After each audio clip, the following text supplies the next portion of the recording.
We chose to close our eyes rather than see. And there's only one way to end it. What? No, no! Put that away! This is madness! This is the only way to break the cycle. One day, you will understand that. You too, fleshless one. Where did we find Yarrow's wife? Yarrow's companion. Where did we find her coffin? Please, just do me a favor and answer. So, any explanations? We didn't have a choice. You've got to believe us, the war. We just wanted a second chance, that's all.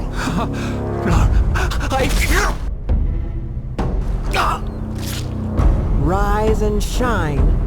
Tie her and her comrade together and feed them to the fish.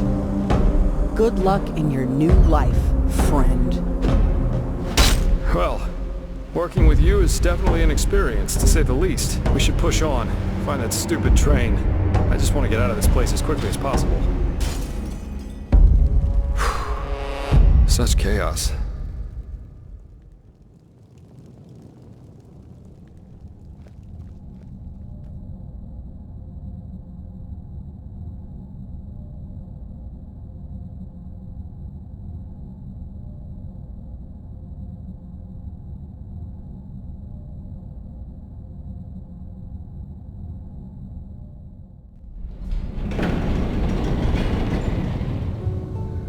Ta-da! Yes, I'm amazing. I know that. If being a merc doesn't work out in the long run, maybe I'll ask the Order to hire me as an expert on Pyrean railways. But no guarantee this thing won't drive us right into the next abyss. Anyway, I guess even with this thing, it should be a while till we arrive. Let's make ourselves comfortable.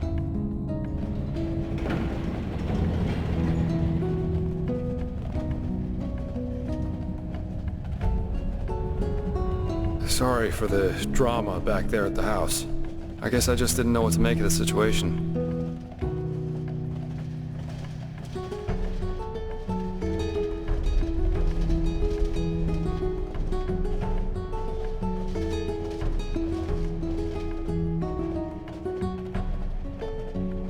No idea. And please, save the subtle accusations, okay? If I reacted somewhat inappropriately, I'm sorry, but hey, I'm not the one whose corpse is lying around in some old ruin. Sorry about that. I'm a little on edge right now, no offense intended.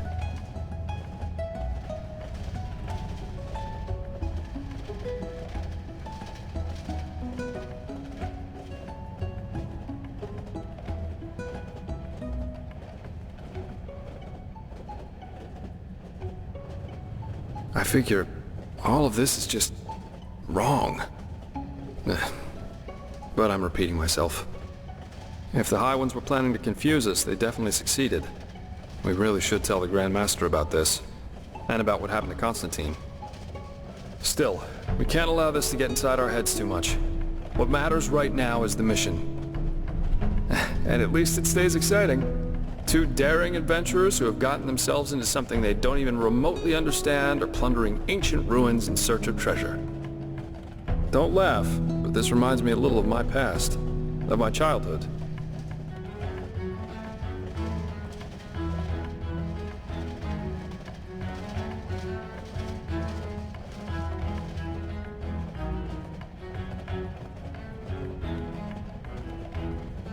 Save for the crazed mages and mysterious bodies, of course. My sister and I, when we were young, we always used to go exploring the caves near our manor. Father always gave us a good scolding when he got wind of it, but of course that didn't keep us from doing it again.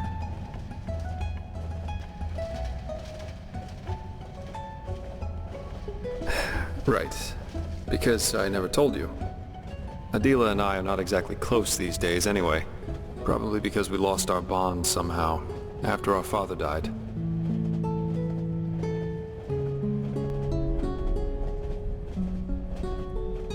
Yes, he did. Together with my siblings. Actually, Adila and I are the only surviving Delverics. All the others were murdered.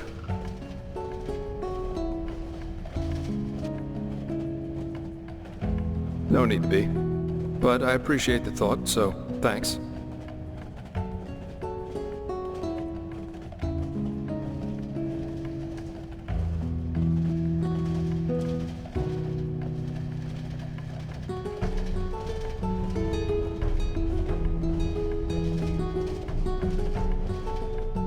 Well, now you know why.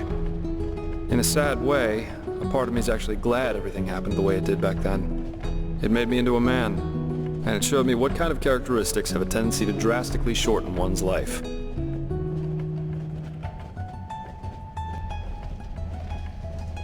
Stubbornness. My father was a judge in the tribunal, you know. He was a hard man, who at least, after our mother died while giving birth to Adila, lived for only one thing. His principles. Justice knows no compromise. That was his great creed. No matter who stood before him in court, my father treated them all the same. Damien Delveric, the epitome of justice.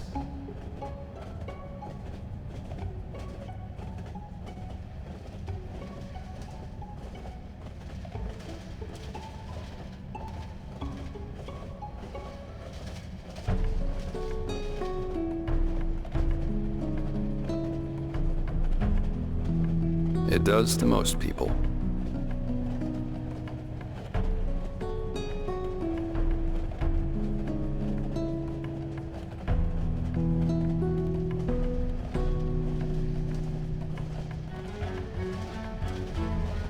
Yes, an extreme attitude for an extreme man.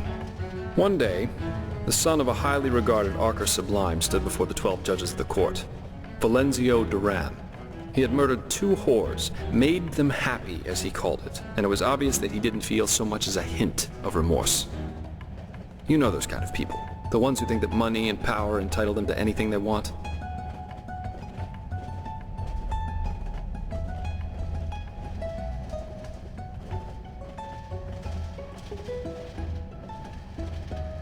Of course you can.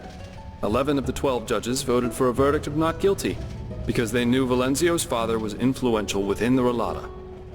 Only my father, of course, remained unshaken. 1 week later, our manor was robbed by 4 masked men who killed everyone.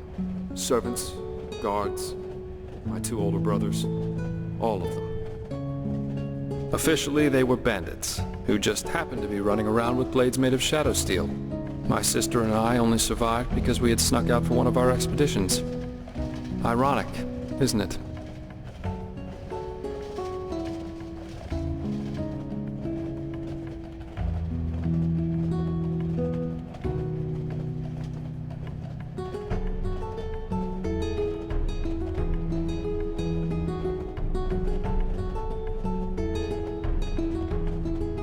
Of course, it was the only logical consequence of my father's actions.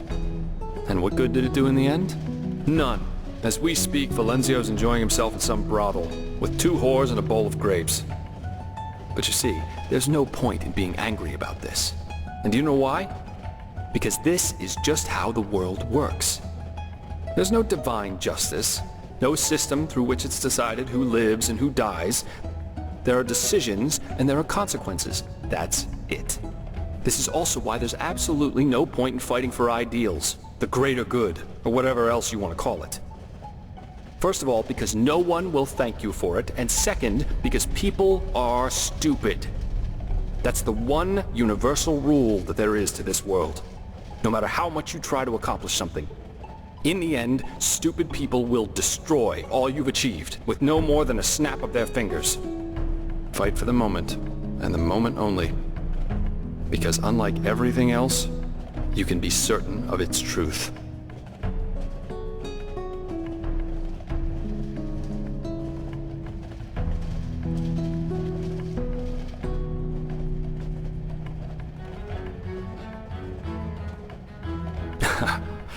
Do me a favor and read the Chronicles of Vin, then ask me again.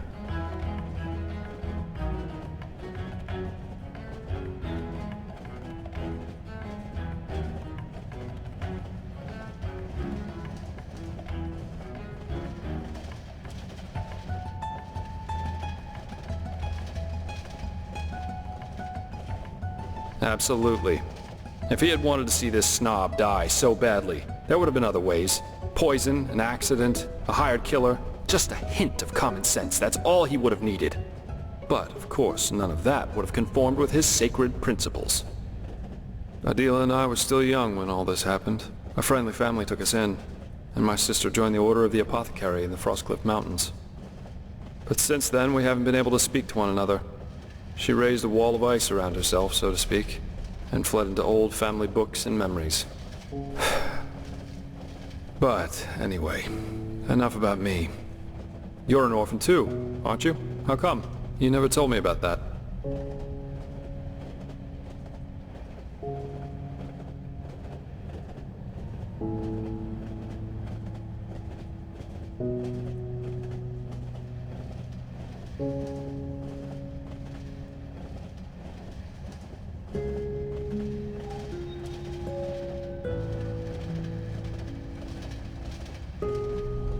You told me that the Creator's temple in Ostian had something to do with it, but what exactly happened?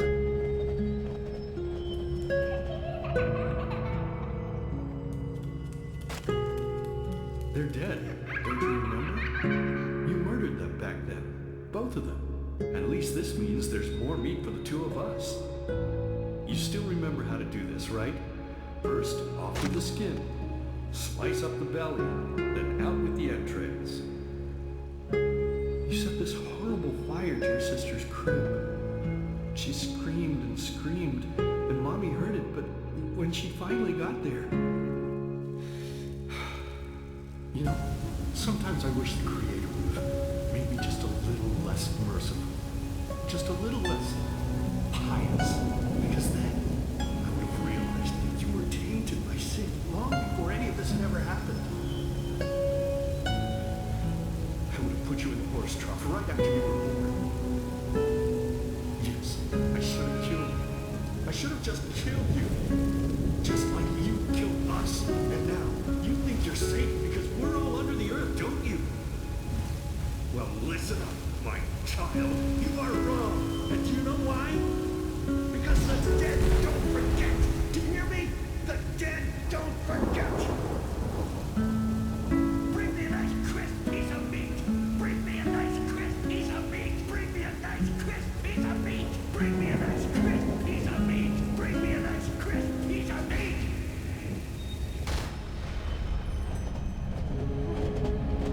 Dreams. Yeah. I've had my share of nightmares too. There was this one that plagued me for years. I'd be in some kind of hall, almost like a temple. Only that there were benches and aisles, like in a courtroom. My father sat on the judge's dais. He was a corpse, and all the spectators and the jury looked like him. Anyway, there was this grotesque trial scene where he accused me of refusing to do my duty for them.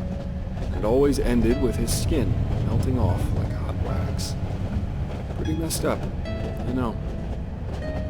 Eventually, the dreams stopped, though. Someone helped me with that.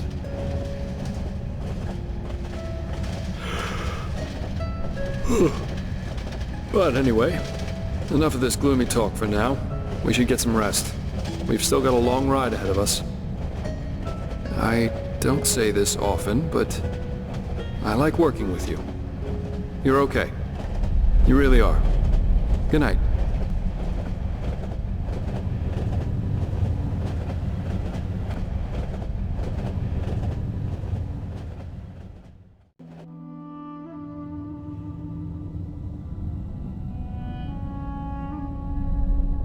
Rise and shine, fair lady.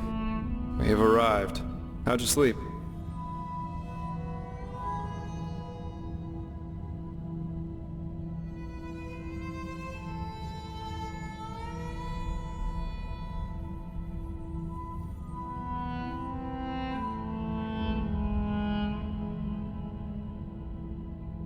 Well, for what it's worth, neither can I.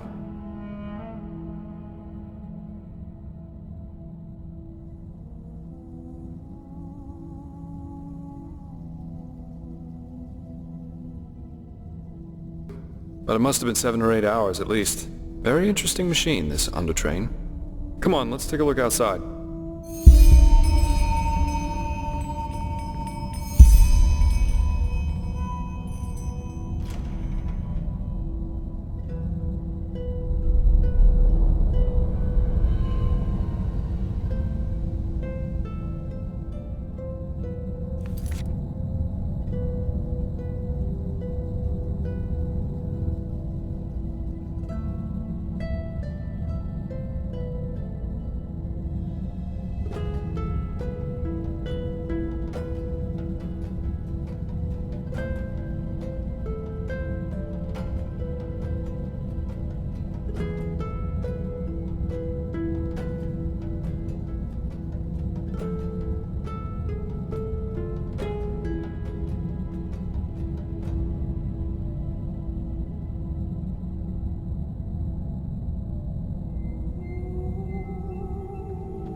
seems someone has prepared a welcome for us.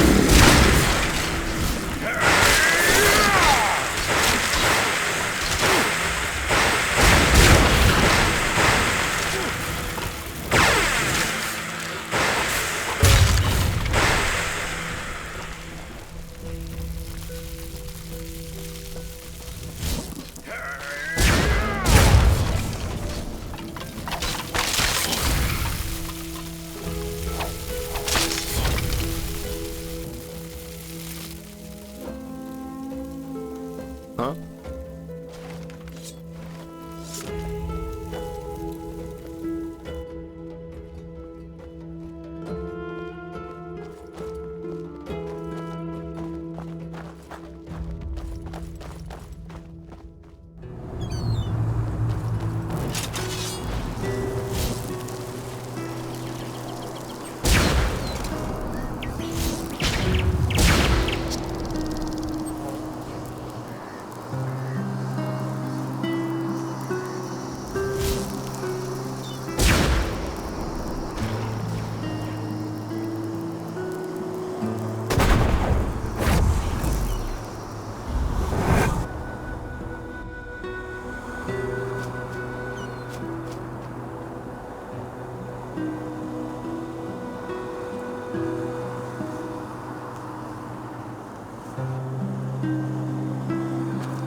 Hold up.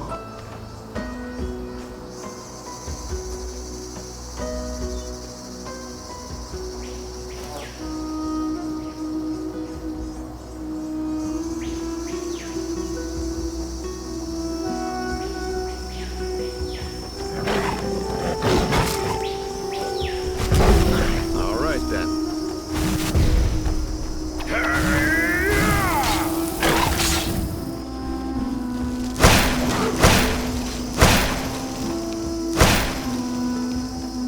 Way too easy.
Well, I'll be damned. This is Halfmoon Isle. I can't believe it. And I guess that camp over there belongs to Terranor Coarek. I suggest we split up. That way we'll still have a chance if they catch one of us. Here, this is your plate. I'll try going in from the east. You should go in from the west. And don't get caught, or try to play the hero, alright? Considering that we're up against an entire army, that's a bad idea, even for someone with your abilities.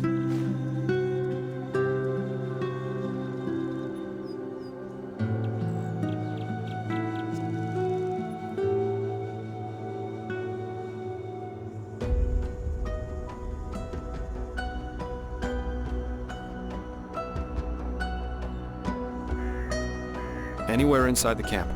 But of course an officer's tent, or maybe even Coarek's, would be ideal.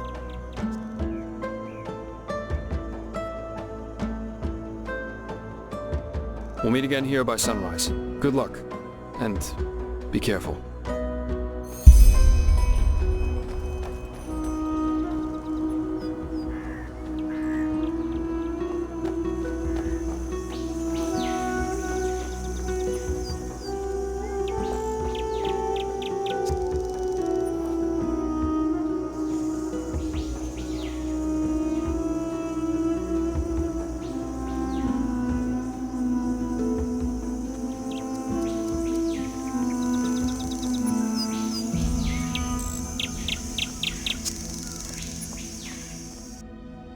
And if they refuse? Then it means war. The gods have befouled the world with their ignorance long enough. You know, that would mean the deaths of thousands of innocents. No idolizer is ever innocent. Religions are ideologies, and an ideology is a decision. Subjects who don't rebel against their tyrants are at least as guilty as the tyrants themselves. But let's see what's going to happen. Who knows? Maybe that old fool Aranthial will listen to reason. For once in his life. Yeah, let's see.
Surprise, motherfucker!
Look at that. The urchin child who just won't stop struggling.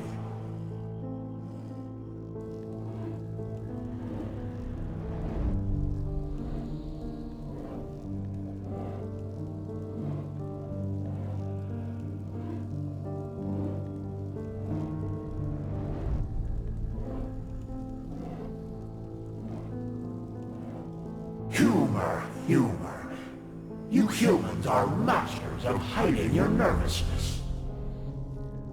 You amuse us, you know. How you refuse to give up. How you keep on fighting, even though deep down you know your struggle is futile. But still, you have come a long way. You have ignited the sigil stone, and you have found the beacon. And this, urchin child, this amuses us. because nothing is more entertaining than a harvest which fights back. It makes things so much more exciting.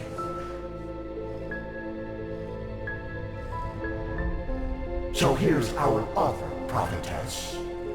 Ask us whatever is on your mind, and we swear to answer truthfully. Or you can leave. It's up to you.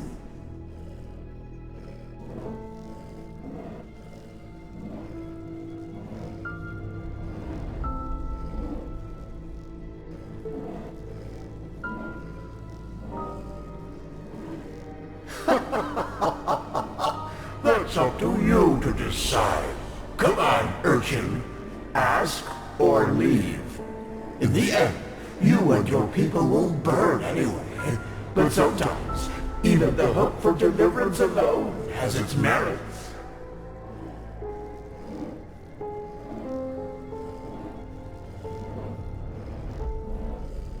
They want to destroy the beacon. Amusing, isn't it? They are doing our work for us.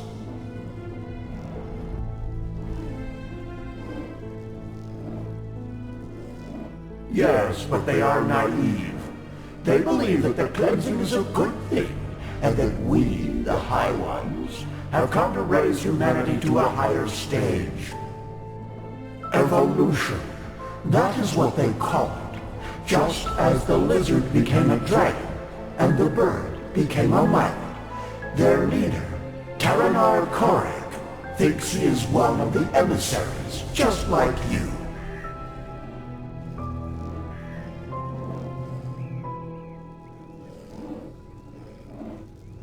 No, and neither is the old Aranviel.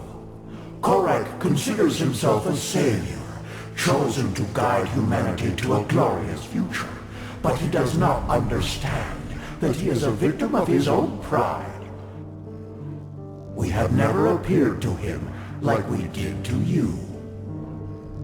You are the only figure of significance in this game, Prophetess.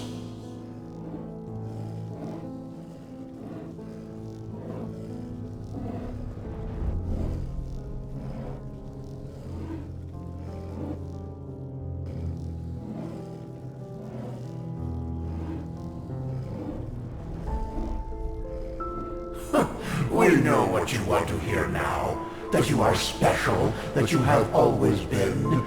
But this is not true. You have been in the wrong place at the wrong time. And the truth is, you make our task easier. You are weak.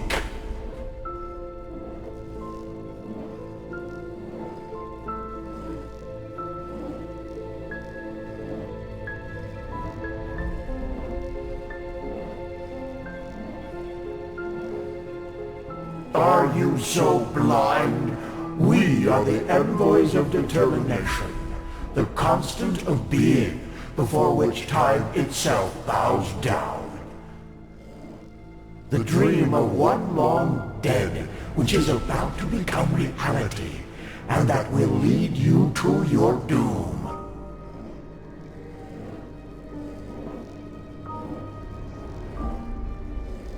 It's just what you think it is. A weapon that allows you to bring an end to all this.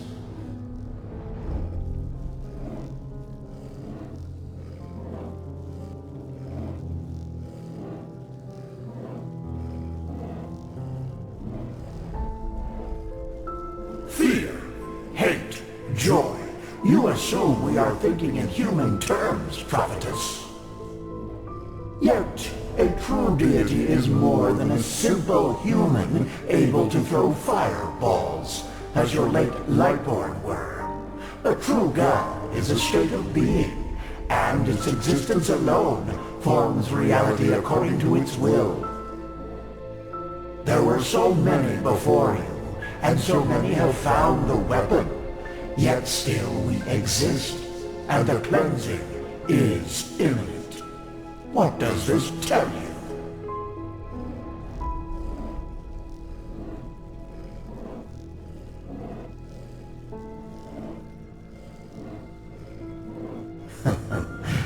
How we talk is not a choice, but a consequence. But the fact that you are too limited to understand this doesn't surprise us.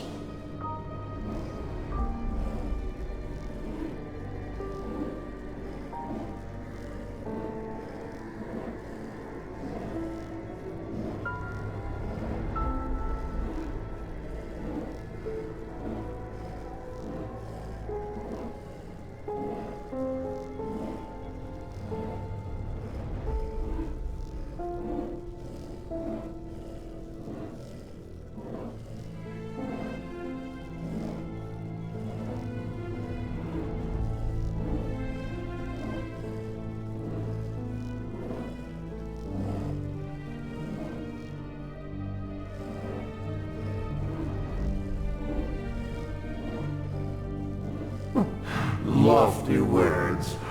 Hold on to the thought if it gives you strength.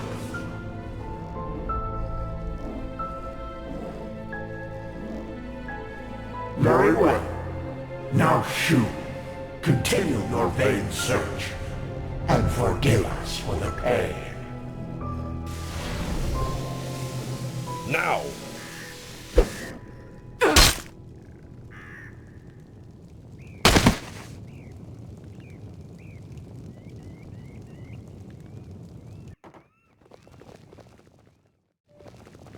My lord, she is awake. Splendid. May I introduce you? To your left there's Samael, my bodyguard, master of Ostian's arena for decades. And to your right, there's Blade Master Almus Ordan, the most gifted sword fighter of Nehrim's north and commander of my troops. Furthermore, there's an entire garrison of elite soldiers outside. So, can I trust you to not do anything stupid? I want to talk to you, face to face, as civilized people do.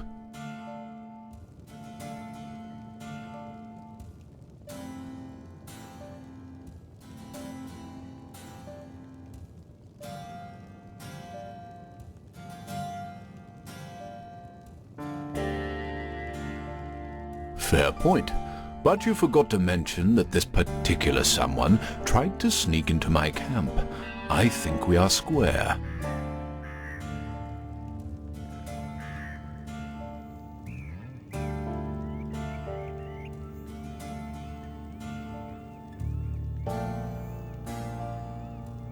No, not really. By the way, we have captured your friend as well. He's in a tent up in the camp, and we will compare your stories, so you'd better stick to the truth. Samael, take off the blindfold. Well then, I am Taranor of Coarek's blood, former ruler of Kabiet, and now representative of the free peoples of Nehrim, which you undoubtedly already knew. Who are you?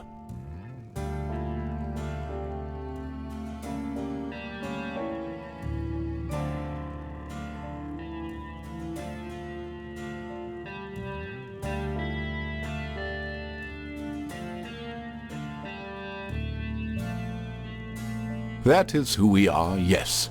The civil war is over, and Nehrim is once again united, free of tyranny and false gods. We don't follow a monarch anymore, and we do not pray to any idols, unlike people in this country. But we digress. Who are you?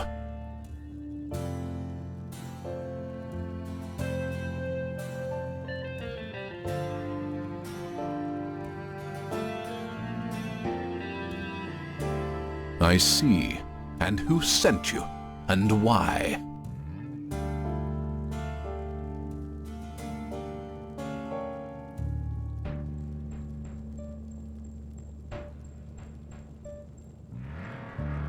Actually, no, I won't.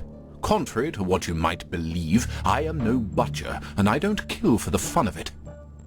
And even though I cannot guarantee you will survive this night, I promise that cooperation will increase your chances drastically. So, who sent you?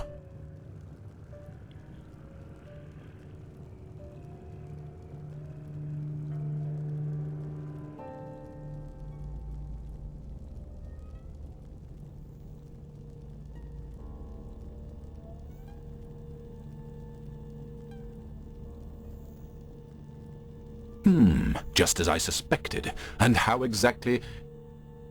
My lord, I think you should see this. Of course. We have taken the liberty of stripping you of your belongings. If you'll excuse me for a moment, please.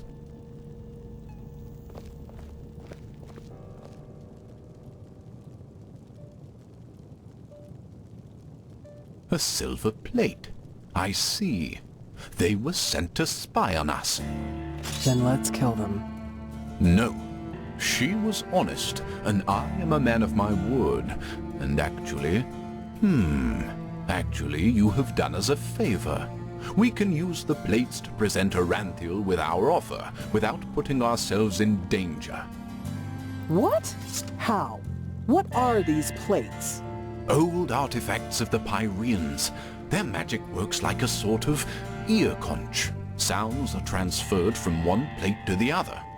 And I strongly suspect that at this very moment, Tealor Aranthiel and Norathel's traitorous heirs are gathered around the counterpart, waiting for someone to activate this plate.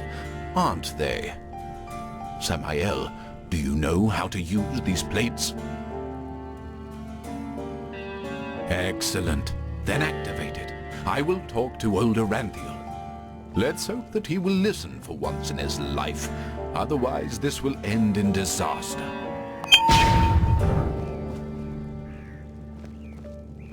Tealor Aranthiel.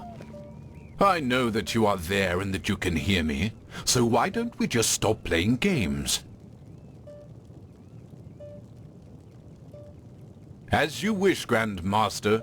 You can keep quiet, but you should be aware of who's going to pay for your arrogance. Haven't you had enough war by now? After 2 decades? 2 decades of war that were necessary because your god suppressed the people. Or would you deny even this? Is that why you wanted to talk to me, Coarek? To throw around accusations? No, that's not what I wanted. We are talking because I want to give you a chance. We know that you are fighting the High Ones, and that you're trying to reconstruct the beacon in order to stop them. Which makes perfect sense, since the cleansing means the end of all life. Don't you agree? No, I don't. And if you even remotely understood who the High Ones actually are, and what they represent, you wouldn't either. They are evolution, the ascendance of humanity to a higher level. What? Let's just face the facts for a moment. There's no evidence that the cleansing, whatever shape it will take, will be violent. Yes, the Pyreans are gone, but how do we know they've not just simply gone to another place? That they've transformed? The High Ones are not our enemies, Aranthiel. They are the next step of evolution, the envoys of our purpose, that we might become more than the simple-minded creatures we've been during the past millennia. This is what the cleansing actually is. Don't you understand? It's the moment when humanity is relieved of its vices, united, reaching a higher level of existence. That's absurd. To you, it might sound that way, but I have seen it with my own eyes. Ever since the gods departed, the High Ones have sent me dreams in which I can see the future. And it's glorious. It's not our destiny to stay human, Aranthiel. With their help, we will be gods. True gods, not the idols you have worshipped. It's the truth, whether you accept it or not. By the... People are dying, Coarek. There's war all over Veen. The dead are rising from their graves, and people are killing each other for no apparent reason.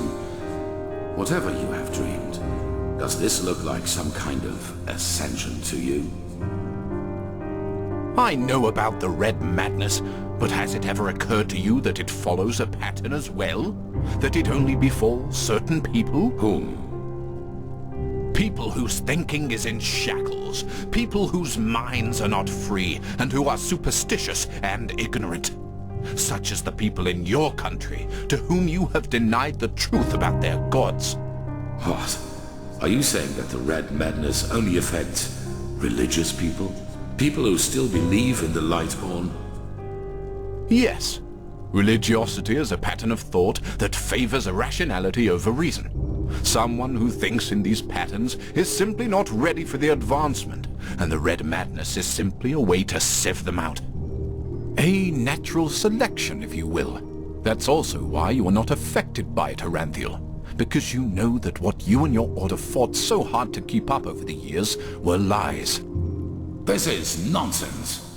There have been cases of red madness in the Order too, and we have seen what the cleansing will bring us in the dreams and in their chronicles, and it has nothing to do with some kind of ascension.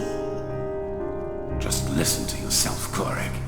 You talk like a mad prophet. Is that what you want to be? You react just as I expected.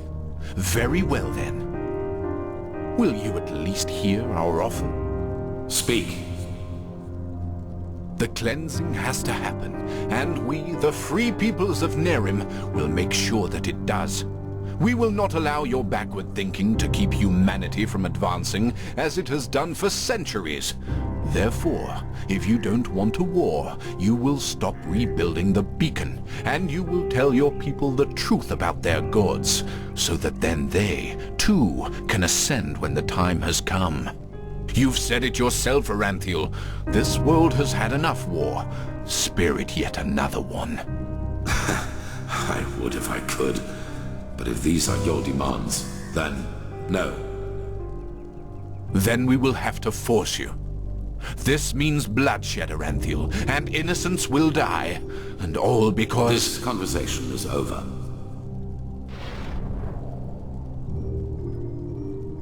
Bloody fool. Alma, prepare the attack. He asked for it. Yes, my lord. What will happen to the prisoners?